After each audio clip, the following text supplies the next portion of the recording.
Ethan Cole never planned on being a school janitor. He was a decorated combat veteran, a man who had once been deployed in the most dangerous corners of the world. But life had a way of humbling even the strongest men. His wife had passed away suddenly, leaving him with their 10-year-old daughter, Lily, and a stack of unpaid medical bills. The military pension barely covered the rent, and the only job that allowed him to be close to Lily during school hours was mopping floors and fixing leaky pipes at Ridgewood High. The kids barely noticed him, except to occasionally make jokes about the mop man. Ethan didn't care. As long as Lily was safe, nothing else mattered. But trouble had been brewing in Ridgewood High. Two senior boys, brothers named Troy and Travis Kane, had been making life miserable for everyone. They weren't just bullies, they were state-level Taekwondo champions, each with a black belt and a reputation for violence outside of competition. Their father owned the local martial arts gym, and the boys acted untouchable. Teachers avoided confrontations with them. Students stayed out of their way. And the Kane twins knew exactly how to use fear as their weapon. One Friday afternoon, Ethan was cleaning up the gym after a basketball practice. He kept hearing loud, mocking laughter coming from the locker room. He ignored it at first, kids being kids. But then he heard a voice he recognized instantly, Lily's. It was trembling. He dropped the mop and moved quickly toward the sound. Inside, Lily stood cornered by the Kane twins. Her backpack was dumped on the floor, her homework scattered. Troy had her sketchbook in his hands, flipping through the drawings. "Ah, look Trav, Daddy's little princess wants to be an artist. Too bad her daddy's just a janitor." Lily's face was red with embarrassment, her fists clenched. "Give it back," she said, trying to snatch the book, but Travis blocked her with a smirk. "What's he gonna do about it? Mop us to death?" Ethan stepped into the doorway, his voice calm but edged with steel. "Give her the book."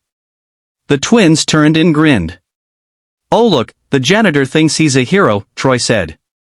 "Why don't you make us?" Ethan didn't rise to the bait. He just took a step forward, his broad shoulders filling the space. "I'm not asking again." Travis laughed and tossed the sketchbook onto the wet floor. "Oops." Lily bent to grab it, but Ethan gently put a hand on her shoulder and guided her out. "Go to the library, Lily." She hesitated, sensing the tension, but obeyed.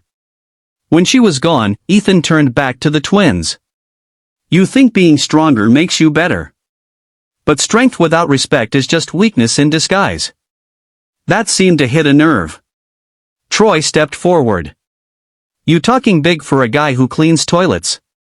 How about this, you fight us? Both of us. Right here in the gym. You win, we leave you and your kid alone. We win, you clean our lockers for the rest of the year." Ethan knew a trap when he heard one. Not interested. But as he walked away, he heard Troy call out, "Scared, janitor?" Guess the war stories were just lies. Ethan froze. He hadn't told anyone about his service. How did they know? The next Monday, word spread like wildfire. The Kane twins had challenged the janitor to a friendly match after school in front of the entire student body. The principal didn't stop it, maybe she thought it would diffuse tension, maybe she was afraid of the Kanes herself. Either way, Ethan was trapped. If he refused, Lily would be mocked endlessly. If he fought, he risked losing control in front of hundreds of kids. That night, Ethan sat with Lily at their kitchen table. She was quiet, stirring her soup without eating. "You don't have to do this," she said softly. Ethan smiled gently. "Lily, sometimes you don't fight to win.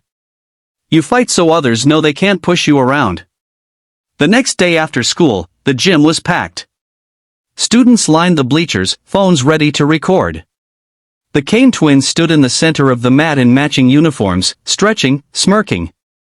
Ethan walked in wearing his faded work boots, a simple t-shirt, and jeans. The referee, one of the PE teachers, called them to the center. "This is just for fun," he said nervously. Troy whispered to his brother, "We'll humiliate him quick." The whistle blew. Troy came in first with a fast spinning kick aimed at Ethan's ribs.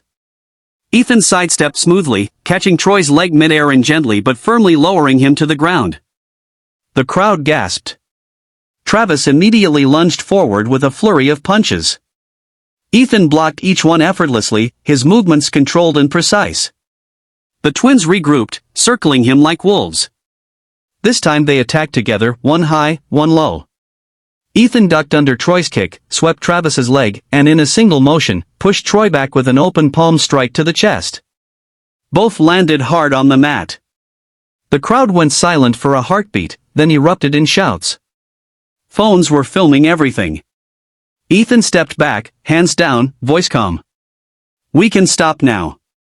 But the twins weren't done. Pride and rage boiled in their eyes. They came again, harder, faster. Ethan moved like water, evading, redirecting, never striking with full force. His control was absolute, but every movement carried authority. Finally, with a well-timed disarm and a subtle joint lock, he had both brothers immobilized on the mat. He leaned down and whispered, "Strength means nothing without respect." Then he released them and walked away. The gym was utterly silent. Then, as Ethan reached the exit, someone started clapping. The sound spread until the whole gym was on its feet, cheering. Lily watched from the doorway, eyes wide with pride. But Ethan knew this wasn't over. The Canes had been humiliated, and men like their father didn't take humiliation lightly.